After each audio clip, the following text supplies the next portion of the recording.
मित्रांनो, आपण अल्कोहोलच्या chemical properties आहेत, हे केमिकल प्रॉपर्टीज आपण स्टडी करत होतो. ओके. मागच्या वेळेला आपण मागच्या व्हिडिओमध्ये आपण बघितलं की अल्कोहोल्समध्ये जो फंक्शनल ग्रुप जो आहे दॅट इज ROH. ओके. हा ROH हा फंक्शनल ग्रुप आहे. आणि मग ज्या वेळेला आपण केमिकल प्रॉपर्टीज ज्यावेळेला स्टडी केल्या त्यावेळेला आपण काय केलं तर मागच्या वेळेला आपण ज्या रिॲक्शन बघितल्या त्या रिॲक्शनमध्ये O आणि H मधला बॉन्ड जो आहे तो बॉन्ड ब्रेक झाल्यानंतर आपल्याला प्रॉडक्ट्स काय मिळतात या संदर्भात आपण माहिती जी आहे ती माहिती आपण बघितली. ओके. आज आपण काय करणार आहोत तर bond between R and OH म्हणजे इथं बॉन्ड जो आहे तो R आणि O मधला बॉन्ड जो आहे तो ब्रेक होऊन OH बाजूने निघून जाऊन त्या ठिकाणी दुसरा जो नवीन ग्रुप इंट्रोड्यूस होतोय तर त्याच्या आपल्याला केमिकल प्रॉपर्टीज आहेत त्या केमिकल प्रॉपर्टीज आपल्याला स्टडी करायचे आहेत. ओके. आता मी तुम्हाला पूर्वी देखील बोललेलो होतो की ऑर्गॅनिक केमिस्ट्री जी आहे ती इंटर रिलेटेड आहे. म्हणजे एकाचा रेफरन्स जो आहे तो दुसऱ्या टॉपिकमध्ये येतो, दुसऱ्याचा रेफरन्स तिसऱ्या टॉपिकमध्ये येतो. त्यामुळं एखादी रिॲक्शन एखाद्या टॉपिकमध्ये जर आपली झाली असेल तर ती रिॲक्शन परत दुसऱ्या टॉपिकमध्ये रिपीट होत असते. ओके. आणि मग ती रिपीट होत असताना परत मग आपल्याला जसं मी तुम्हाला सांगितलं की टेक्स्टबुकमध्ये काय केलेलं आहे की रेफर आमगाव टॉपिक आणि आमगाव रिॲक्शन. ओके. किंवा रेफर 11 सायन्स टेक्स्टबुक आणि आमगाव रिॲक्शन अशा पद्धतीने त्याने उल्लेख जो आहे तो उल्लेख केलेला आहे. म्हणजे तिथं पानं वाचवण्याचा प्रयत्न जो आहे तो प्रयत्न केलेला आहे. ओके. आता आज आपण ज्या रिॲक्शन बघणार आहे की जिथं अल्कोहोलच्या केमिकल प्रॉपर्टीजमध्ये R आणि O मधला बॉन्ड जो आहे तो बॉन्ड ब्रेक होऊन OH बाजूला जाऊन त्या ठिकाणी नवीन ग्रुप जो आहे तो नवीन ग्रुप इंट्रोड्यूस होतोय. ओके. आता मी यातल्या सगळ्या जवळजवळ सगळ्या रिॲक्शन ज्या आहेत की जिथं O आणि OH बाजून निघून त्या ठिकाणी दुसरा ग्रुप जो आहे तो दुसरा ग्रुप येतोय अशा जवळजवळ सगळ्या रिॲक्शन जे आहेत या रिॲक्शन्स मी घेतलेल्या आहेत. ज्यावेळेला हॅलोजन डेरिव्हेटिव्ह हा टॉपिक आपण स्टडी केला त्या टॉपिकमध्ये या रिॲक्शन जे आहेत हे रिॲक्शन झालेत. उदाहरणार्थ पहिली रिॲक्शन जी म्हटलेली आहे ती action of hydrogen halide. Okay. Action of hydrogen halide म्हणजे ॲक्शन ऑफ H आणि Cl किंवा H आणि Br किंवा H आणि I. Okay. Hydrogen halide. Okay. HCl, HBr आणि HI हे ॲक्शन जी आहे ती अल्कोहोलवर कशा पद्धतीने होते या संदर्भामध्ये आपण माहिती बघितली होती. ज्यावेळेला अल्कोहोल्स आपण HCl बरोबर ट्रीट करतो त्यावेळेला हा OH बाजून जातो तिथं Cl येतो. तसंच OH बाजूला जाऊन त्या ठिकाणी Br येईल. तसं OH बाजूला जाऊन त्या ठिकाणी आयोडीन जे आहे ते आयोडीन येईल. म्हणजे थोडक्यात काय तर OH is replace by the halogen atom. म्हणजे आपल्याला अल्काईल हालाइड्सच्या प्रिपरेशन मेथड्समध्ये ही रिॲक्शन ऑलरेडी आलेली आहे. ओके. यामध्ये आपल्याला माहिती आहे की ज्या वेळेला आपण ही रिॲक्शन केली त्यावेळेला HCl बरोबर आपण ZnCl2 वापरलं होतं आणि त्याला आपण म्हटलं होतं Lucas reagent. Okay. So when HCl and ZnCl2 is taken which is Lucas reagent आणि लुकास रिएजंट बरोबर ज्या वेळेला तुम्ही अल्कोहोल ट्रीट करता त्यावेळेला तुम्हाला प्रॉडक्ट्स जे ते अल्काईल हालाइड्स मिळतात. आणि मग तिथं आपण distinguishing test between primary secondary and tertiary अल्कोहोल्समध्ये बघितलं की काय होतं की टर्शरी अल्कोहोल जे आहेत हे फास्ट रिॲक्ट होतात. ओके. आणि तुम्हाला टर्शरी अल्काईल हालाइड मिळतात. नंतर सेकंडरी आणि नंतर प्रायमरी म्हणजे प्रायमरी अल्कोहोल जे आहेत त्यांची रिॲक्शन जे ही रिॲक्शन स्लो आहे आणि इट रिक्वायर्स हिटिंग जे आहे ते हिटिंग लागतं. तसंच सेकंडरीला आपल्याला 5 मिनिटामध्ये रिॲक्शन जी ती रिॲक्शन होते आणि टर्शरीला इमिजिएट तुम्हाला प्रॉडक्ट जो आहे तो प्रॉडक्ट मिळतो. तिथं मी असं म्हटलं होतं की turbidity is obtained. ओके. म्हणजे when alcohols react with Lucas reagent HCl plus ZnCl2 you get turbidity. If you get turbidity after 10 minutes it is primary alcohol. Okay. If you get turbidity after 5 minutes it is secondary alcohol. And if you get turbidity immediately then it is tertiary alcohol. Okay. असं आपण म्हटलं होतं. आता तुम्ही turbidity म्हणू शकता किंवा हे जे अल्काईल हालाइड जे तयार होतात हे अल्काईल हालाइड जे आहेत हे ऑइली लिक्विड्स आहेत आणि त्याच्यामुळं ऑइल लेअर सेपरेशन जे आहे तेही होऊ शकतं. म्हणजे तुम्ही तिथं टर्बिडिटीच्या ऐवजी ऑइल लेअर सेपरेशन असं जर समजा वापरलं तरी देखील चालू शकतं. ओके.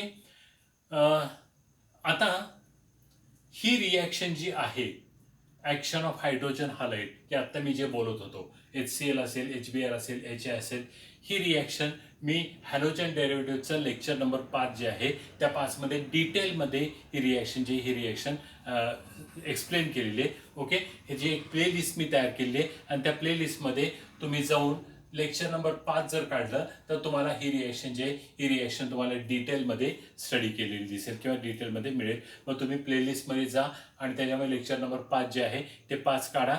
त्यामध्ये तुम्हाला ते संपूर्ण डिटेल जे आहे ते डिटेल तुम्हाला मिळेल. ओके, त्याच्यानंतर action of PCl5, PCl3, SOCl2, red phosphorus and bromine, red phosphorus and iodine. Okay, हे अल्कोहोलचीच पुन्हा मी असं म्हणेन की अल्कोहोलपासून आपण अल्काइल हायड्रेट जे हे अल्काइल हायड्रेट्स तयार केले, म्हणजे अल्काइल हायड्रेटच्या प्रिपरेशन मेथडमध्ये हे आलेलं आहे. आता गंमत अशी झालेली आहे की त्यांनी काय केलंय की ह्या पॅन्डेमिकमुळं जो सिलेबस कमी केलेला आहे, 30% सिलेबस जो कमी केलेला आहे, त्याच्यामध्ये अल्कोहोल ह्या टॉपिकमधनं ही रिॲक्शन वगळलेली आहे. म्हणजे action of PCl5, PCl3, SOCl2, red phosphorus and bromine म्हणजे PBr3, रेड फॉस्फरस आयोडीन म्हणजे PI3, ही अल्कोहोल या टॉपिकमधनं वगळलेली आहे.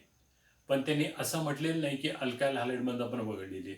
म्हणजे मग कन्सिडर काय करायचं, whether this reaction is omitted only for alcohol but it is there in the syllabus. Okay, याच्याबद्दल संदिग्धता आहे. ओके, आता ही रिएक्शन मी लेक्चर नंबर 6 मध्ये म्हणजे हॅलोजन डेरिव्हेटिव्हचं लेक्चर नंबर 6 जे आहे त्या 6 नंबरच्या लेक्चरमध्ये पुन्हा ही रिएक्शन मी डिटेलमध्ये स्टडी केली. मग तुम्ही हॅलोजन डेरिव्हेटिव्हच्या प्लेलिस्टमध्ये जाऊन तुम्ही लेक्चर नंबर 6 जर बघितलं तर तुम्हाला ही सगळी रिएक्शन जे आहेत या रिएक्शन्स तुम्हाला मिळतील. ओके, म्हणजे या 2 रिएक्शन जे आहेत या 2 रिएक्शन्स परत घेण्याची आवश्यकता नाही आहे. फक्त प्लेलिस्टमध्ये जाऊन हॅलोजन डेरिव्हेटिव्हचं लेक्चर नंबर 5 आणि लेक्चर नंबर 6 हे 2 लेक्चर्स आहेत तुम्ही जर व्यवस्थित बघितले तर तुम्हाला या 2 रिएक्शन जे आहेत ह्या 2 रिएक्शन्स तुम्हाला मिळतील. ओके, आता आज आपण काय करणार आहे तर ह्याच्या पुढची रिएक्शन जी आहे ती डिहायड्रोजनेशन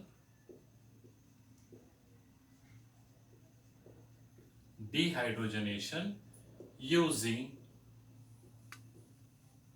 कॉपर कॅटलिस्ट. ओके, म्हणजे ही रिएक्शन आपण स्टडी करणार आहे dehydrogenation using copper catalyst. Okay, ही एक रिएक्शन आपल्याला स्टडी करायची आहे. आता पुन्हा एकदा गंमत अशी आहे, ही 4 नंबरची रिएक्शन जी आहे dehydration using concentrated sulphuric acid. Okay, म्हणजे अल्कोहोलचं डिहायड्रेशन हे सल्फ्युरिक ऍसिड वापरून आपण कशा पद्धतीने करू शकतो. ओके, आता ही रिएक्शन जी आहे ही रिएक्शन इथं पुस्तकामध्ये असं उल्लेख केलेला आहे की रेफर 11 स्टँडर्ड टेक्स्टबुक आणि टॉपिक अल्कीन. म्हणजे इथं अल्कीन तयार होत आहे. म्हणजे ज्या वेळेला तुम्ही अल्कोहोलचं डिहायड्रेशन करता त्यावेळेला तिथं अल्कीन तयार होत आहे. आणि त्यांनी असं सांगितलंय की तुम्ही काय करा तर 11वीचं टेक्स्टबुक काढा, त्यातला अल्कीन टॉपिक काढा आणि अल्कीनच्या प्रिपरेशन मेथडमध्ये तुम्हाला ही रिएक्शन सापडेल. ओके, असं टेक्स्टबुकमध्ये उल्लेख केला आहे. परंतु आता जो रिड्यूस सिलेबस जो रिड्यूस केलेला आहे त्यावेळेला ही रिएक्शन पुन्हा काढून टाकलेली आहे. ओके, म्हणजे ही रिएक्शन आता नाही. ओके, पण पुन्हा एकदा गंमत तुम्हाला सांगतो की ही रिएक्शन 12वीच्या ह्याच्यातून काढून टाकली.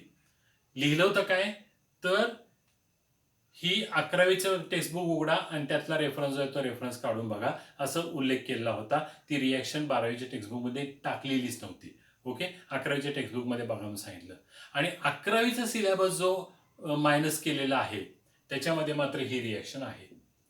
मग तुम्ही नीट असेल, जेई असेल, सीईटी असेल यांना ही रिएक्शन, कारण 11वी 12वी एकत्रित सिलेबस आहे. मग तिथं काय होणार आहे की weather this reaction will be asked or not, अजून संदिग्धता आहे, काय माहिती नाहीये. ओके, म्हणजे ही रिएक्शन जी आहे ही रिएक्शन नक्की माहिती नाही. जर असेल तर 11वीच्या सिलेबसमध्ये येईल आणि नसेल तर मग dehydration using concentrated sulphuric acid ही जी आहे ही वगळून टाकलेली असं आपण कन्सिडर करू. ओके, त्यामुळं आज मी ही रिएक्शन जी आहे ही रिएक्शन मी घेणार नाहीये. ओके, आणि आणखी एक रिएक्शन जी मला घ्यायची आहे ती म्हणजे oxidation of alcohols. Okay, oxidation of alcohols.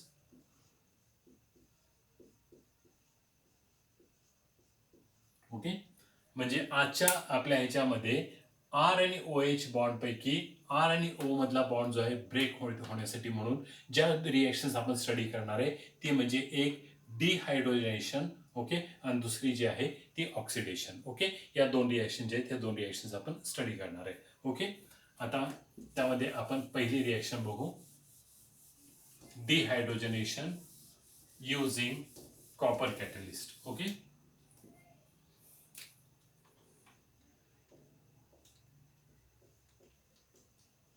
dehydrogenation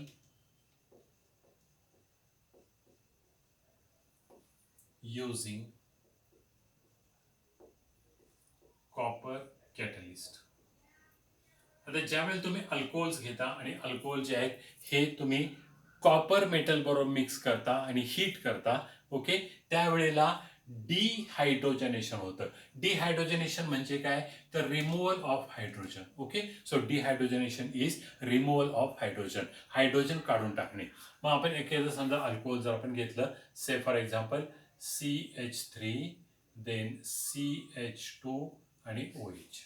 okay, say for example if I take ethyl alcohol and this ethyl alcohol is heated with copper catalyst,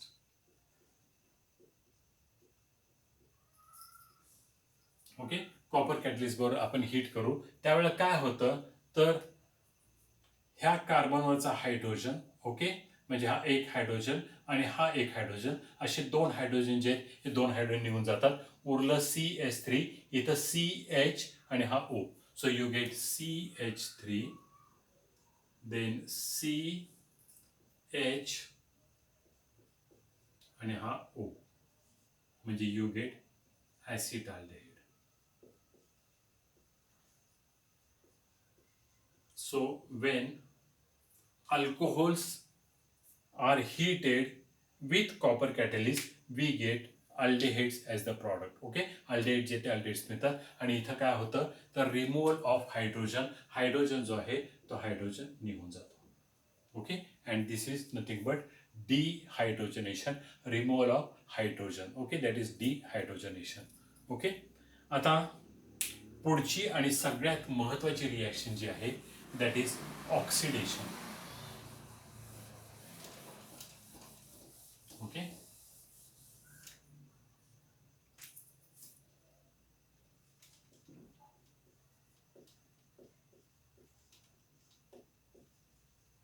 oxidation of alcohols.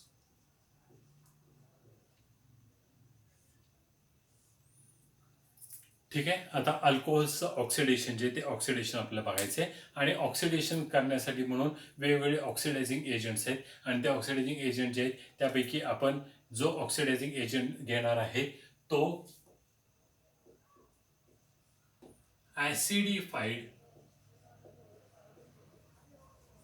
Potassium dichromate, that is K2Cr2O7, potassium dichromate. Okay, हा आपण oxidizing agent जो आहे तो oxidizing agent घेणार आहे. म्हणजे when you take potassium dichromate and when you acidify it, म्हणजे त्यामध्ये ॲसिड जसं तुम्ही टाकलं तर आपल्याला जो हे मिळतो, ओके, त्याला आपण म्हणणार आहे तर ऑक्सिडायझिंग एजंट. ओके, आता ह्याला ऑक्सिडायझिंग एजंट का म्हणतात तर तुम्ही पोटॅशियम डायक्रोमेट घेतला समजा K2Cr2O7 आणि याच्यामध्ये जर समजा तुम्ही H2SO4 जर टाकलं, ओके, काय होतं तर पोटॅशियमचं कन्व्हर्जन पोटॅशियम सल्फेटमध्ये होतं म्हणजे K2SO4. नंतर क्रोमियमचं कन्व्हर्जन क्रोमियम सल्फेटमध्ये होतं म्हणजे Cr2SO4 thrice, chromium sulphate.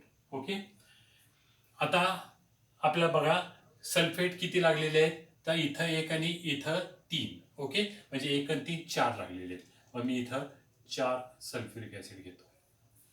Okay, म्हणजे हे 4 सल्फेट जे आहेत हे 4 सल्फेट बॅलन्स झाले.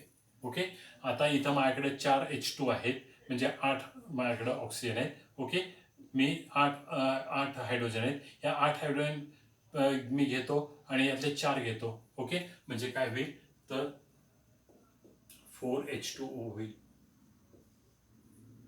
Okay, 4H2O. आता किती उरले बघा ऑक्सिजन, इथं 7 होते. ओके, म्हणजे किती उरले तर 3 ऑक्सिजन उरले. हे 3 ऑक्सिजन जे आहेत हे नेसंट ऑक्सिजनच्या स्वरूपात असते. आणि आता हा ऑक्सिजन जो आहे तो ऑक्सिडेशनसाठी वापरला जाणार आहे. ओके, म्हणजेच आपण असं म्हणूया की potassium dichromate and sulphuric acid is a factory for nascent oxygen. म्हणजे तुम्हाला नेसंट ऑक्सिजन पाहिजे असतील तर just take potassium dichromate, treat it with sulphuric acid, you will get the nascent oxygen which can be use for oxidation. Okay, आणि आता आपण oxidation करून बघूया काय होतं. ओके, मग आता यासाठी आपण एक अल्कोहोल घेऊ. Say for example, if I take primary alcohol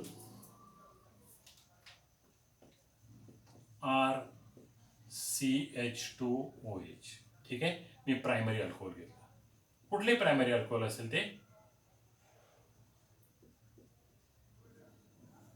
आणि ते जर समजा मी ऍसिडिफाईड पोटॅशियम डायक्रोमेट बरोबर ट्रीट केलं. ओके, आता लिहिताना मी म्हणणार आहे, बोलताना मी म्हणणार आहे ऍसिडिफाईड पोटॅशियम डायक्रोमेट, आणि लिहित असताना लिहिणार आहे K2Cr2O7 and dilute H2SO4. It will produce nascent oxygen. Okay, हा nascent oxygen प्रोड्यूस करेल. ओके, आता काय होईल बघा, तर हा H आणि हा O म्हणजे H2O निघून जाईल. इथला एक H, हा एक H आणि हा O, H2O निघून जाईल. उरलं R, CH आणि हा O. ठीक आहे, so you gate R, CH आणि O. म्हणजे आपलं काय मिळालं तर अल्डेहाइड्स मिळाले. Okay, you get aldehyde as the product. So when primary alcohols undergo oxidation, we get aldehydes as the product. Okay, aldehyde supplement. आता मी मगाशी जसं बोललो की ऑर्गॅनिक केमिस्ट्री ही इंटर रिलेटेड आहे. ओके, आता मी अल्कोहोल्स, प्रायमरी अल्कोहोल घेतले, त्यांचं ऑक्सिडेशन केलं, मला अल्डेहाइड मिळाले. याचा अर्थ अल्डेहाइड्स या टॉपिकमध्ये ही प्रिपरेशन मेथड म्हणून येऊ शकते. So when you carry out the oxidation of primary alcohols, you get aldehydes as the product. Okay, आता मी असं करतो, सेकंडरी अल्कोहोल घेतो, that is R, then CH, OH आणि R. ओके, आणि आता याचं मी जर समजा ऑक्सिडेशन केलं by using acidified potassium dichromate, again you will get nascent oxygen. Okay, आणि आता काय होतं बघा, तर हा H आणि हा O, H2O निघून गेला, म्हणजे तो मिळेल R, C double bond O आणि R. ठीक आहे, so you gate R, C double bond O आणि R. ओके, प्लस H2O, आणि हे काय मिळालं तर कीटोन. म्हणजे आता मी पुन्हा असं म्हणेन की मी सेकंडरी अल्कोहोल घेतले, आणि सेकंडरी अल्कोहोलचं मी जर समजा ऑक्सिडेशन केलं तर मला मिळतं कीटोन. आणि मग आता ही रिॲक्शन जी आहे, ही रिॲक्शन पुन्हा एकदा अल्डेहाइड्स आणि कीटोन्समध्ये येणार आहे, कारण तुम्ही ज्या वेळेला अल्कोहोलचं ऑक्सिडेशन करता तेव्हा तुम्हाला कीटोन मिळतात. म्हणजे कीटोन जर तुम्हाला पाहिजे असतील तर तुम्हाला काय करायला लागेल, तर सेकंडरी अल्कोहोल घ्यायचं, त्याचं ऑक्सिडेशन करायचं, तुम्हाला कीटोन मिळेल. ओके, अल्डेहाइड पाहिजे असतील तर प्रायमरी अल्कोहोल घ्यायचं, त्याचं ऑक्सिडेशन करायचं, तुम्हाला अल्डेहाइड जे आहे ते अल्डेहाइड्स मिळणार. मग तुम्ही डायक्रोमेट वापरू शकता, किंवा तुम्ही क्रोमिक ॲसिड जे आहे ते क्रोमिक ॲसिड वापरू शकता, की ज्यानं तुम्ही ऑक्सिडेशन जे आहे ते ऑक्सिडेशन करू शकता. क्रोमिक ॲसिड थोडंसं स्ट्रॉंग ऑक्सिडायझिंग एजंट आहे, त्यामुळं तुम्ही तो वापरला तरी देखील चालू शकतं. किंवा माइल्ड जर आपण घेतलं तर पोटॅशियम डायक्रोमेट आणि sulphuric acid. So this was about oxidation of alcohols. आता हे रिॲक्शन जे आहे हे आपण अल्डेहाइड्स आणि कीटोन्समध्ये पुन्हा एकदा डिटेलमध्ये आपण स्टडी करणार आहे. ओके, म्हणजे how we get aldehydes as the product, how we get ketones as the product when oxidation of alcohols is carried out. Okay, हे नंतर आपण परत घेणारच आहे. आता या ह्याच्यामध्ये अल्कोहोल्स या टॉपिकमध्ये आपण ऑक्सिडेशनच्या अंडर प्रायमरी अल्कोहोल घेतलं, सेकंडरी अल्कोहोल घेतलं.